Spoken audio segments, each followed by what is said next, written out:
खबरों में आगे और देखिए, कोलकाता के आरजीकर मेडिकल कॉलेज की डॉक्टर के साथ रेप और जघन्य अपराध पर सुप्रीम कोर्ट में सुनवाई हुई। सुप्रीम कोर्ट ने डॉक्टरों की सुरक्षा के लिए टास्क फोर्स का गठन किया है।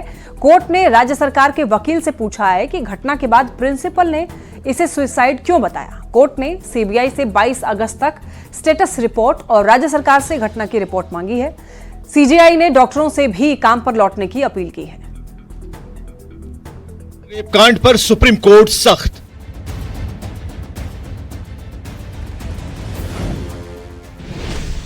नेशनल टास्क फोर्स का गठन।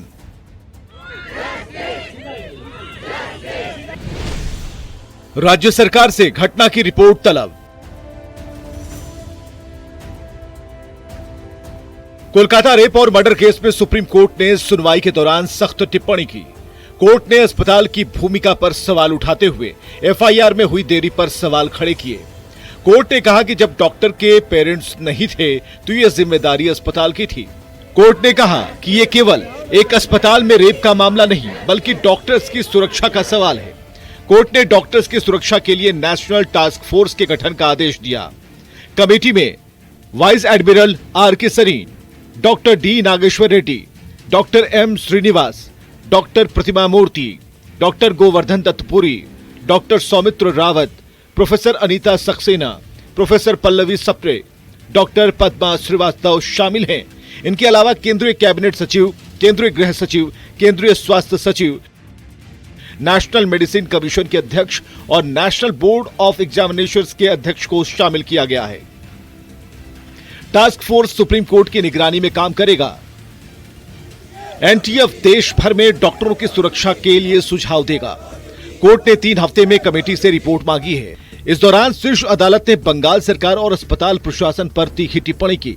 कोर्ट ने राज्य सरकार के वकील से सवाल पूछा कि घटना के बाद प्रिंसिपल ने इसे सुसाइड क्यों बताया।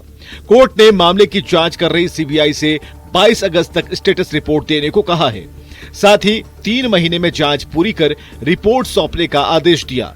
कोर्ट ने कोलकाता पुलिस और मृतक की पहचान जाहिर करने पर सख्त टिप्पणी की और डीजीपी को बदलने के लिए कहा। आपको बताएं कि कोर्ट ने कोलकाता रेप और मर्डर केस पर स्वतः संज्ञान लिया है। चीफ जस्टिस डीवाई चंद्रचूड़ की बेंच ने इस दौरान डॉक्टरों से अपील की है कि वे धरना प्रदर्शन बंद करें और काम पर लौटें। अदालत ने कहा कि आपकी सुरक्षा तय करने के लिए हम हैं और आपको काम पर लौट जाना चाहिए। Bureau report, news 18। Kolkata rape कांड पर सुप्रीम सवाल, यानी कि देखिए, सुप्रीम कोर्ट में सुनवाई हुई इस मामले को लेकर के और सुप्रीम कोर्ट ने कई सवाल खड़े किए। कोलकाता रेप कांड पर सुप्रीम कोर्ट में सुनवाई हुई। सुप्रीम कोर्ट ने टास्क फोर्स का गठन किया और यही नहीं, सुप्रीम कोर्ट ने सख्त टिप्पणी भी की इस मामले को लेकर के और कई सवाल पूछे। कोर्ट ने पूछा है कि एफआईआर किसने दर्ज करवाई, यानी कि जब ये इस घटना के बारे में पता चला तो फिर एफआईआर किसने दर्ज करवाई। और सवाल ये भी पूछा गया कि अंतिम संस्कार के लिए शव कब सौंपा गया। शव सौंपने के 3 घंटे के बाद एफआईआर दर्ज क्यों की गई, और यह बहुत बड़ा सवाल है।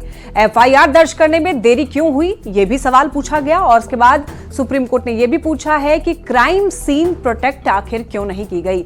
यह मामला इतना ज्यादा तूल पकड़ा हुआ है कि पूरे देश भर में इसको लेकर के प्रोटेक्शन प्रदर्शन जो है वो किया जा रहा है और इसी को लेकर के प्रोटेक्शन एक्ट लागू करने की भी मांग की गई है डॉक्टर्स की तरफ से। तो आपको ये बता दें कि इस मामले को लेकर के सुप्रीम कोर्ट में सुनवाई हुई जिसमें कि ये सारे सवाल सुप्रीम कोर्ट ने पूछे हैं।